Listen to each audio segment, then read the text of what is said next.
Fala pessoal, tudo bem? Nesse vídeo eu gostaria de propor para vocês uma reflexão muito importante. A reflexão é o seguinte: será que o que está acontecendo aqui, ou tudo que acontece aqui, é culpa dos Estados Unidos? Eu vou dizer para você, sim, claro, obviamente. Tudo o que acontece no Brasil é sempre culpa dos Estados Unidos. Aí você fala, mas pera aí, Daniel, aí você não está exagerando? Será que você não está querendo terceirizar para um pessoal de fora o que está acontecendo aqui? Para isso, pessoal, gostaria de mostrar para vocês como os Estados Unidos sempre influenciaram o que acontece, não só no Brasil, mas na América Latina inteira.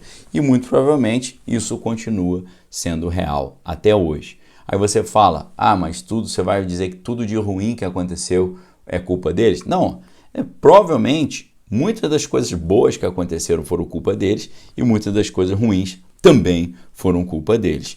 Isso vem da história, isso é coisa antiga. E você sabe que tem aquela famosa frase, quem não conhece a história está fadado a repetir os erros do passado.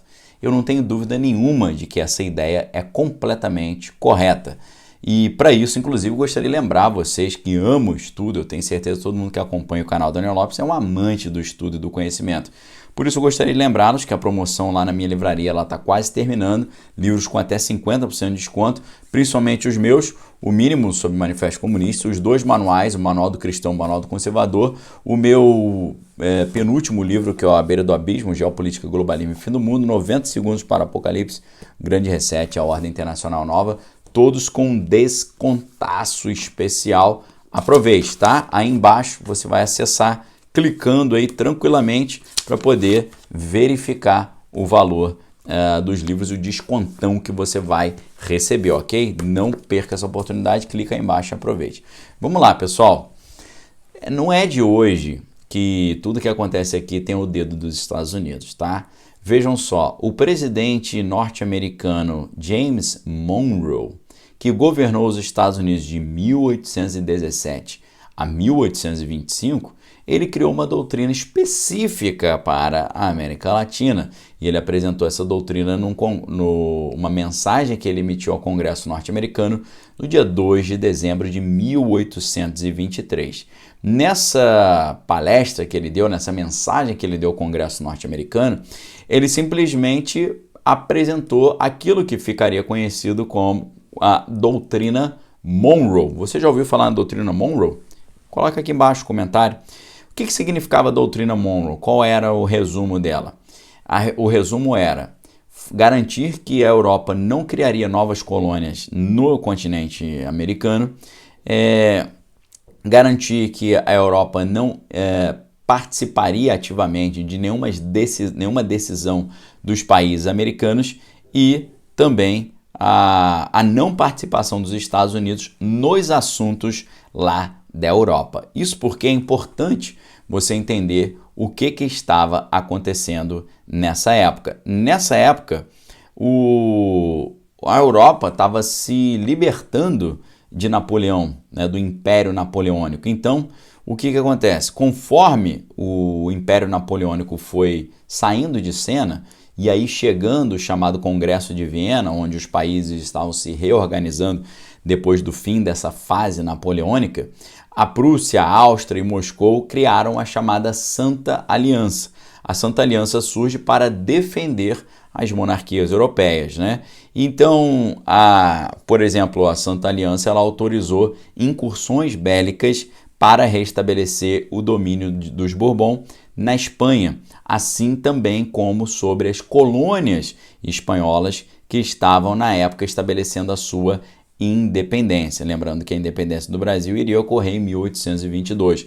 Obviamente, a independência do Brasil ali acontecendo nesse contexto em que os Estados Unidos estavam propondo essa doutrina Monroe, que pregava a ideia de que a Europa não deveria mais ter presença aqui, quem deveria dominar toda a América Latina seria os Estados Unidos, né? Então a doutrina Monroe significa os Estados Unidos dando um recado para a Santa Aliança e para o próprio Império Britânico, né? Lembrando que os Estados Unidos já tinha enfrentado o Império Britânico no conflito de 1812, né? Chamado conflito anglo-americano.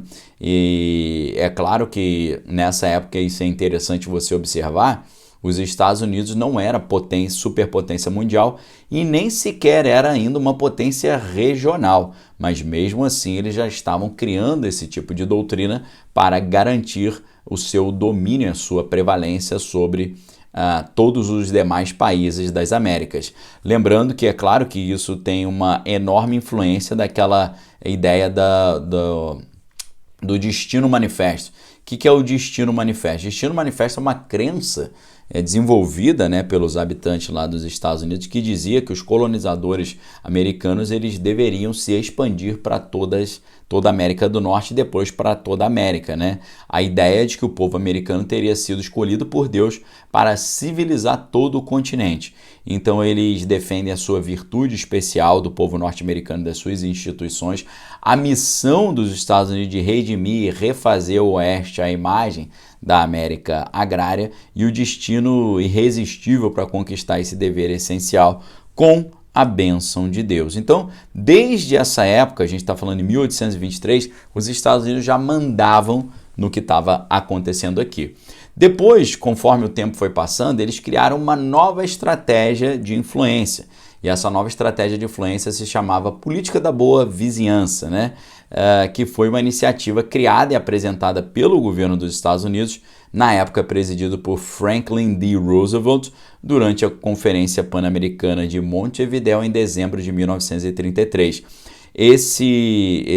Essa época se referiu ao período das relações norte-americanos com os países da América Latina, que durou ali do período entre 1933 até 1945, no final do segundo grande conflito mundial, quando Harry Truman assumiu a presidência do país, né? E foi nessa época da política da boa vizinhança que os Estados Unidos começaram a criar ícones culturais para aproximar a cultura norte-americana da cultura brasileira, né? Lembrando que antes da política da boa vizinhança houve a estratégia do Big Stick, né? Ou a estratégia do grande porrete, né? A estratégia do grande porrete foi usada pelo presidente Theodore Roosevelt Jr., que presidiu os Estados Unidos entre 1901 e 1909, e também era a doutrina do Big Stick, ela era um grande exemplo da doutrina Monroe, né? Era prática da doutrina Monroe e a ideia era fale com suavidade, mas tenha na mão um grande porrete, né? Então Roosevelt utilizou esse slogan pela primeira vez em 1901 e isso aí deu a linha para a maneira como os Estados Unidos passaram a lidar com o seu controle na América. Voltando à política da boa vizinhança, foi nessa época que os Estados Unidos decidiram expandir para toda a América o seu estilo de vida norte-americano, o seu American Way of Life. E foi por isso que ali em 1940, com a chefia do Nelson Rockefeller, eles criaram ali o Office of the Coordinator of Inter-American Affairs, né? Que é o escritório do coordenador das relações interamericanas. E com isso eles criaram a Carmen Miranda, foi criada nessa época, né, como um modelo aí dessa política da boa vizinhança. O Zé Carioca também foi criado pelos estúdios da Disney, também com essa proposta de fazer ali uma amizade entre os Estados Unidos e o Brasil, e assim eles ficaram ali tentando ser amigos assim pela proximidade. Pouco depois, já para anos posteriores, você tem a chamada Aliança para o Progresso. Depois da política da boa vizinhança, muda-se para a Aliança para o Progresso, que foi uma iniciativa já agora do presidente Kennedy.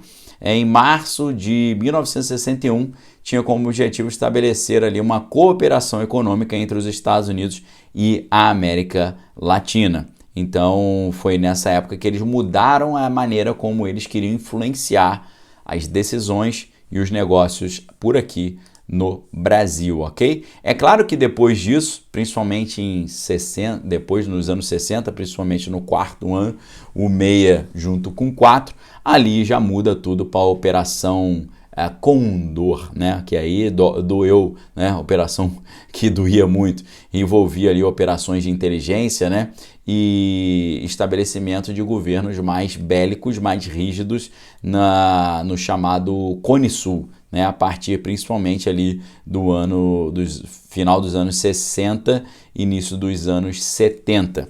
E aí eles foram trocando de vez, né? Depois tivemos a redemocratização por aqui, tudo isso sempre com o dedinho dos Estados Unidos. Então, é óbvio que desde 1923 que os Estados Unidos estão com o dedinho deles aqui.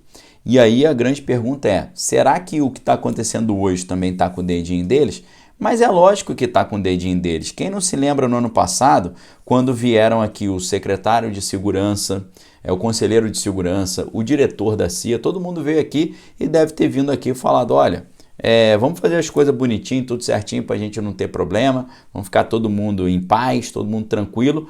Obviamente, se você tivesse lá nos Estados Unidos o Donald continuando no poder, a relação dos Estados Unidos com o Brasil hoje seria diferente e o destino dos americanos seria diferente e o nosso destino talvez pudesse ser diferente também. Mas como o Donald não continuou lá, passou para o Biden, as coisas foram para esse outro caminho. Então é claro, sempre o que acontece lá influencia o que acontece aqui e o dedinho deles lá sempre está aqui desde 1823 até hoje. E você, o que você acha? Você acha que se o Donald estivesse no poder ainda, seria diferente para os americanos e para a América Latina?